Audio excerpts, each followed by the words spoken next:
وبه نستعين. أعوذ بالله من الشيطان الرجيم. بسم الله الرحمن الرحيم. لقد كان لكم في رسول الله أسوة حسنة. صدق الله مولانا العظيم. حضرات محترم، سامعین کرام، بزرگوں، دوستوں، نوجوان ساتھیوں، اسٹیج پر تشریف فرما وارثین انبیاء،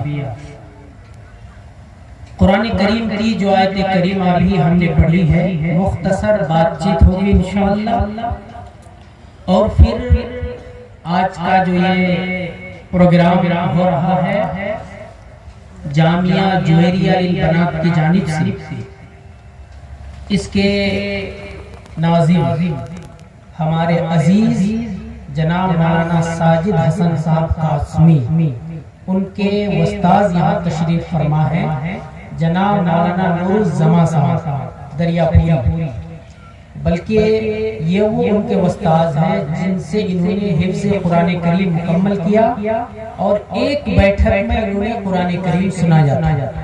تو انشاءاللہ ان کی بات چیت بھی ہوگی اور ان کے دعا کے بعد ہی ہم لوگ یہاں سے جائیں گے انشاءاللہ.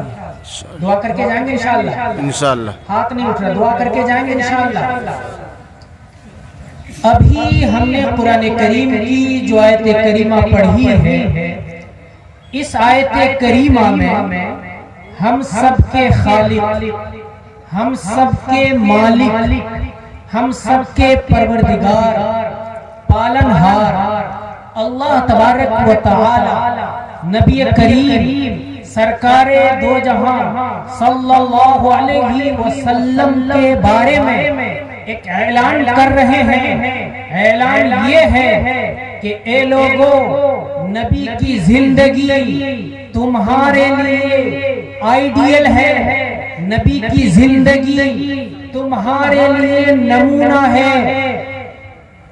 یعنی اس آیت کے ذریعے سے اللہ تبارک و تعالی نے ایک اعلان کر دیا کہ اے لوگو، اگر اپنی زندگی میں اگر تم یہ چاہو کہ کسی کو تم نمونہ بناؤ، کسی کو تم آئیڈیل بناؤ، تو آئیڈیل بناؤ، نبی کو آئیڈیل بناؤ، سرکار دو جہاں کو آئیڈیل بناؤ، صلی اللہ علیہ وسلم کو آئیڈیل بناؤ.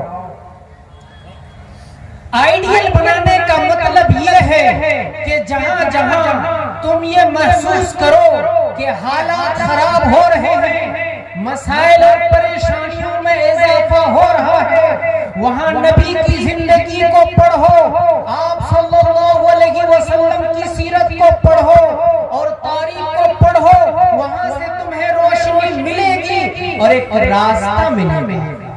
آپ صلی اللہ علیہ وسلم کے سامنے میں کفار مکہ آئے، مشرکین مکہ آئے، سرداران مکہ آئے اور لوگوں نے کہا کہ نبی، اگر تمہیں سرداری چاہیے ہم سرداری دینے کے لیے تیار ہیں، اگر تم یہ چاہتے ہو کہ شادی کرنا چاہتے ہو، خوبصورت سے خوبصورت لڑکی تمہارے حوالے کر دیں گے، اگر تم یہ چاہتے ہو کہ ہم لوگ تمہاری باتوں کو ماننے لگ جائیں، تمہیں بادشاہت مل جائے، ہم لوگ تمہارے ہاتھ پر بیعت کرنے کے لیے تیار ہیں، تمہاری بادشاہت کے جھنڈا کے نیچے ہم سب جمع ہونے کے لیے تیار ہیں، لیکن صرف شرط یہ ہے کہ تم جو اعلان کرتے ہو، لوگوں کو یہ کہتے ہو کہ اے خدا کے پرستار بن جاؤ، اے خدا کے ماننے والے بن جاؤ، بس تم اس سے پھر جاؤ. لیکن میرے نبی نے کیا اعلان کیا؟ تاجدار بکھا امام الانبیاء صلی اللہ علیہ وسلم نے اعلان کیا کہ اے لوگو، تم مجھے لالچ دے رہے ہو، اے لوگو اس بات کو نوٹ کر لو، اگر ایک ہاتھ میں سورج اور ایک ہاتھ میں چاند رکھ دو گے پھر بھی میں اس بات سے باز نہیں آؤں گا جو میں دنیا والوں کو بتا رہا ہوں، اور میں کھلم کھلا یہ اعلان کرتا ہوں، قولوا لا الہ الا اللہ تفلحون. اے لوگو، یہ کہہ دو کہ اللہ کے سوا کوئی دوسرا معبود نہیں ہے، تم کامیاب ہو جاؤ. حالات آئے، اس وقت حالات آئے جب شعیب کا واقعہ پیش آیا، حالات آئے جب سوشل بائیکاٹ کیا گیا، سماجی بائیکاٹ کیا گیا، حالات آئے جب نبی کریم سرکار دو جہاں صلی اللہ علیہ وسلم خانہ کعبہ میں نماز پڑھ رہے ہوتے ہیں، کفار مکہ آتا ہے اور اونٹ کی اوجڑی کو نبی کریم سرکار دو جہاں صلی اللہ علیہ وسلم کے جسم مبارک پر ڈال دیا جاتا ہے، مگر اس کے باوجود نبی کریم سرکار دو جہاں صلی اللہ علیہ وسلم دین کی دعوت دیتے رہے، اسلام کی طرف لوگوں کو بلاتے رہے اور اعلان کر دیا کہ لوگوں اگر تم مجھے ڈرا رہے ہو، اگر تم مجھے ڈرا رہے ہو اس وجہ سے کہ میں اسلام کی طرف لوگوں کو دعوت دے رہا ہوں، تو اس بات کو نوٹ کر لو کہ اس راستے میں رکاوٹیں آئیں گی، مگر اس کے باوجود ہم اس سے پھرنے والے نہیں، تو ہم سب اس کے ماننے والے ہیں انشاءاللہ، ہر حالت میں اپنے دین پر قائم رہیں گے انشاءاللہ، ہر حالت میں اپنے اسلام پر قائم آئیں گے۔ آج ہمیں ڈرایا جاتا ہے، آج ہمیں ہراساں کرنے کی کوششیں کی جاتی ہے، کبھی یکساں سول کوڈ کے نام پر، کبھی کسی اور چیز کے نام پر، کبھی UCC کے نام پر، اور مقصد یہ ہے کہ یہ مسلمان جو ایک خدا کے پرستار ہیں، ایک خدا کے پوجنے والے ہیں، ایک خدا کے ماننے والے ہیں، وہ بھی ہماری طرح ہزاروں خداؤں کے ماننے والے بن جائیں، لیکن ہم یہ اعلان کرتے ہیں کہ میرے نبی نے یہ اعلان کیا تھا، لا تبدیل لکلمات اللہ، اللہ کے کلمے کو کوئی بدل نہیں سکتا، حالات آئیں گے، مسائل آئیں گے، لیکن اسلام سر بلند ہے اور انشاءاللہ اسلام سر بلند رہے۔ یقیناً اس سے پہلے بھی حالات آئے ہیں، ایک صحابی رسول ہیں حضرت عبداللہ بن حذافہ السہمی رضی اللہ تعالیٰ عنہ، بڑے جلیل القدر صحابی رسول ہیں۔ حضرت عبداللہ بن حذافہ رضی اللہ تعالیٰ عنہ جاتے ہیں، قیصر روم گرفتار کر لیتا ہے۔ آج امریکہ اپنے آپ کو سپر پاور سمجھ رہا ہے، اس وقت قیصر روم بھی اپنے آپ کو سپر پاور سمجھتا تھا۔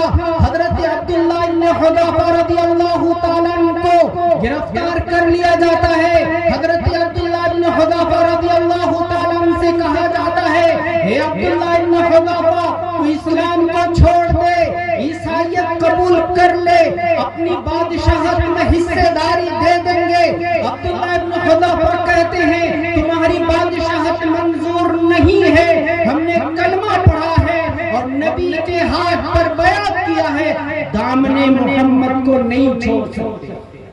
جب لالچ کام نہیں آیا، حضرت عبداللہ ابن حذافہ کو ایک اور لالچ دیا گیا کہ اپنی بیٹی سے شادی دلا دیں گے۔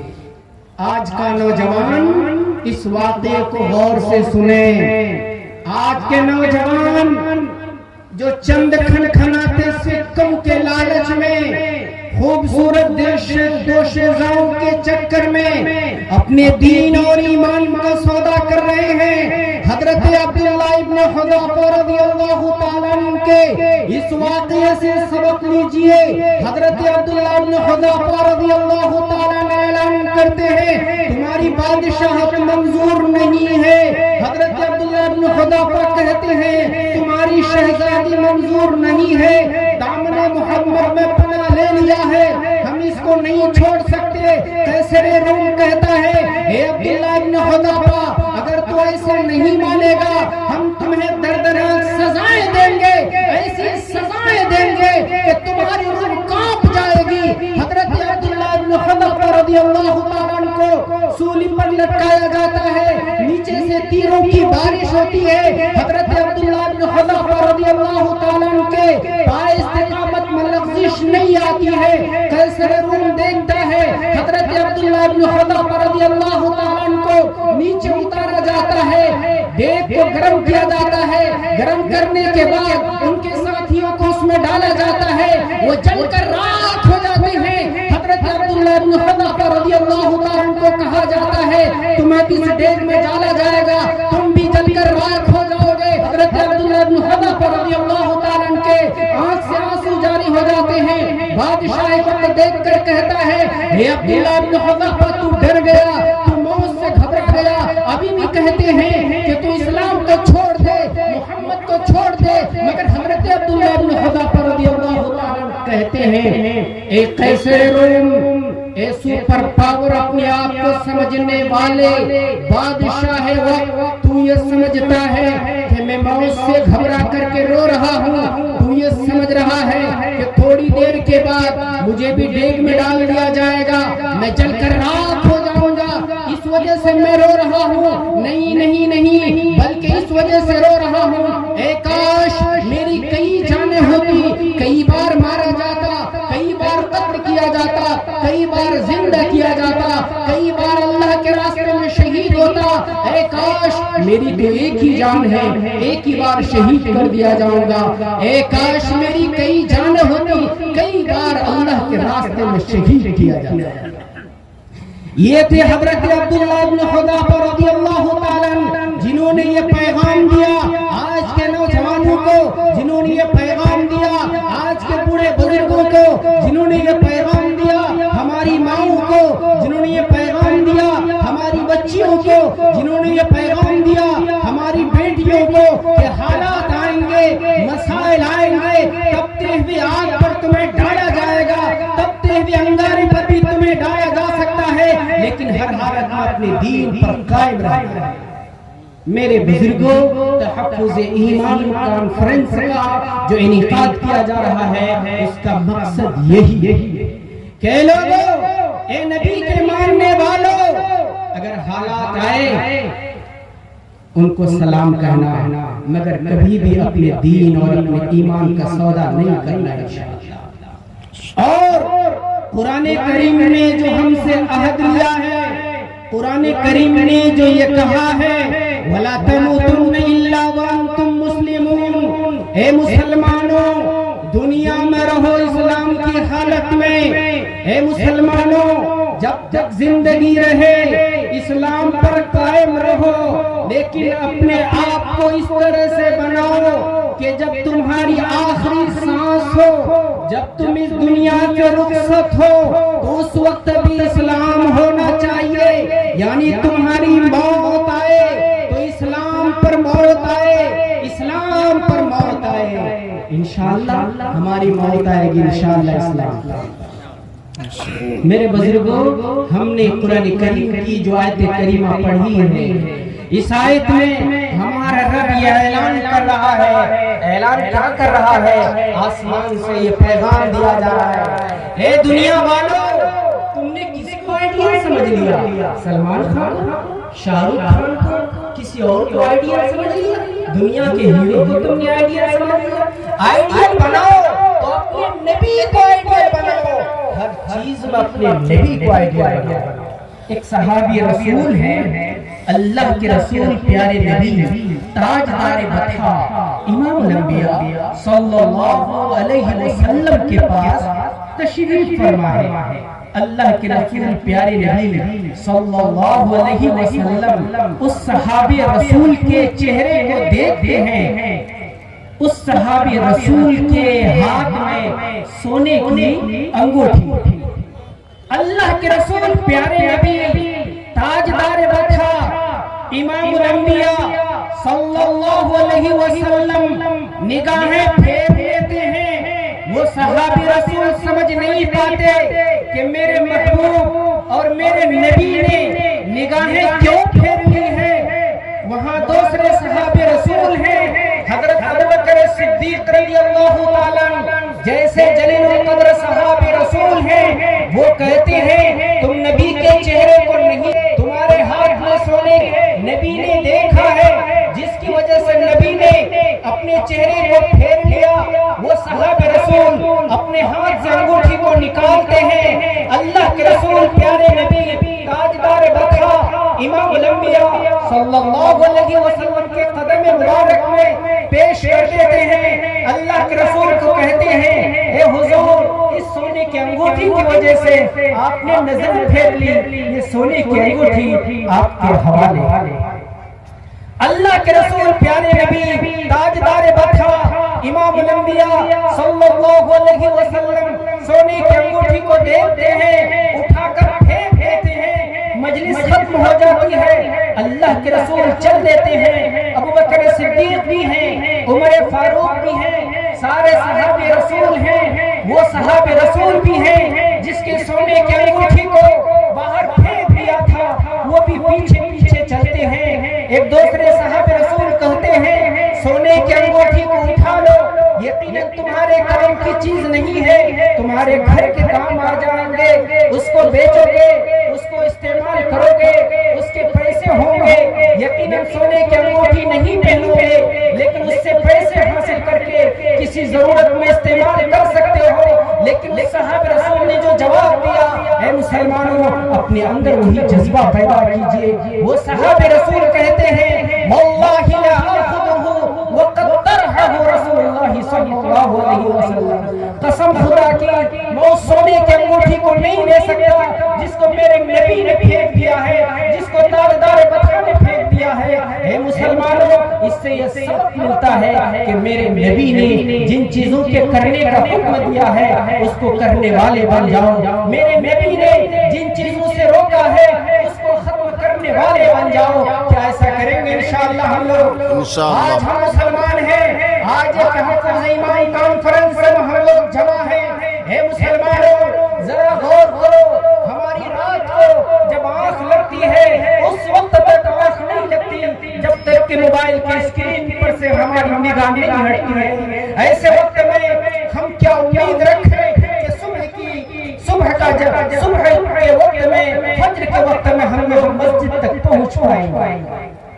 یہی وجہ ہے کہ فجر کے وقت میں مسجد میں حاضر ہو جائیے لیکن بمشکل مسجد میں ایک صف نظر آئے گا۔ یاد رکھیے جب یہ حالات ہوں گے ہم مسجد سے دور ہوں گے اور صبح کے وقت میں فجر کے وقت میں ہم مسجد تک نہیں پہنچیں گے، رات کو 2 بج جائے گا، جبکہ موبائل کی اسکرین پر ہماری نگاہیں ہوگی تو پھر آج کے حالات کا ہم مقابلہ نہیں کر سکتے۔ میرے بزرگوں آج ادھر سے گزر رہا تھا، ہمارے عزیز نے دکھایا کہ ایک طرف ایک نوجوان شراب کے نشے میں دھت ہے، دوسری طرف ایک اور جگہ دیکھا کہ ایک اور شخص نشہ کر کے وہ بالکل گرا پڑا نظر آ رہا ہے۔ یہ کیا ہو رہا ہے؟ یہ کیا ہو رہا ہے؟ قرآن کریم نے اعلان کیا وَلَا تُلْقُوا بِأَيْدِيكُمْ إِلَى التَّهْلُكَةِ، اے دنیا والو اپنے آپ کو ہلاکت میں مت ڈالو، اپنے آپ کو ہلاکت میں مت ڈالو۔ قرآن کریم کی اس تفسیر کو پڑھیے، اس سے آپ کو بات یہ سمجھ میں آئے گی، اس سے یہ سمجھ میں آتا ہے کوئی ایسا کام کرنا جائز نہیں ہے جس سے انسان اپنے آپ کو ہلاکت میں ڈال۔ وہ کام کرنا جائز نہیں ہے۔ یہ جسم امانت ہے، یہ صحت امانت ہے، یہ طاقت امانت ہے۔ ایک آدمی اگر یہ چاہے گا کہ چھری کے ذریعے سے اپنے ہاتھ کو کاٹ دے جائز نہیں ہے، اگر کوئی چاہے گا کہ خودکشی کر لے جائز نہیں ہے۔ کیوں؟ اس لیے کہ یہ جسم اللہ کی امانت ہے۔ قرآن نے اعلان کیا ہے کہ لوگوں اپنے آپ کو ہلاکت میں مت ڈالو، اپنے آپ کو ہلاکت میں مت ڈالو۔ اے دنیا والوں، شراب کا نشہ کرنے والوں، کوئی اور نشہ کرنے والوں، مادو گٹکا وغیرہ کھانے والوں، اے نوجوانوں اس میں دیکھیے گا اس کے پاکٹ میں لکھا ہوا ہوتا ہے کہ اس سے کینسر پیدا ہوتا ہے۔ کینسر ایک مہلک بیماری ہے۔ قرآن یہ کہتا ہے کہ لوگوں اپنے آپ کو ہلاکت میں مت ڈالو۔ اس کا مطلب یہ ہے کہ ان چیزوں سے بچنا انسان کے لیے ضروری ہے۔ ہم لوگ بچیں گے انشاءاللہ۔ ایک دور تھا کہ جب نبی کریم سرکار دو جہاں صلی اللہ علیہ وسلم کی طرف سے ایک اعلان کرنے والے نے اعلان کیا، ایک اعلان کرنے والے نے اعلان کیا کہ آج سے محمد نے شراب کو حرام قرار دے دیا ہے۔ ہمارے وہ صحابہ کرام، ہمارے وہ لوگ جن کے ہاتھوں میں شراب کا جام تھا، ہمارے وہ لوگ کہ مجلس سجی ہوئی تھی اور شراب کی مجلس سجی ہوئی تھی، مگر وہ لوگ جو اپنے گلاس کو شراب کے جام کو ہونٹوں تک لگائے ہوئے تھے، میرے نبی کا جب اعلان سنا کہ میرے نبی نے یہ اعلان کیا ہے کہ آج سے شراب حرام ہے، مسلمانوں نے، اللہ کے رسول پر مر مٹنے والے لوگوں نے مٹکے پھوڑ دیے اور شراب کا جام جو ہونٹوں تک لے کر جا چکا تھا وہ شراب کے جام کو وہیں پھینک دیا۔ مورخین لکھتے ہیں کہ مدینہ کی گلیوں میں ایسا لگا جیسے سیلاب آ گیا، اور وہ سیلاب کون سا سیلاب تھا؟ وہ شراب کا سیلاب تھا، چونکہ میرے نبی نے یہ اعلان کیا تھا کہ آج سے شراب پینا حرام ہے۔ میرے بزرگوں، تو ہم کو امید ہے کہ الحمدللہ جو لوگ جلسے میں شریک ہیں الحمدللہ وہ لوگ نشہ استعمال نہیں کرتے۔ صحیح کریں ہم، صحیح کریں، اور اگر کرتے ہیں تو ہم لوگ عہد کریں، اور اس کے ساتھ ساتھ ہمارے گاؤں سماج میں جو نوجوان بھاگ رہے ہیں انشاءاللہ اس کو بھی اس سے بچائیں گے انشاءاللہ۔ میرے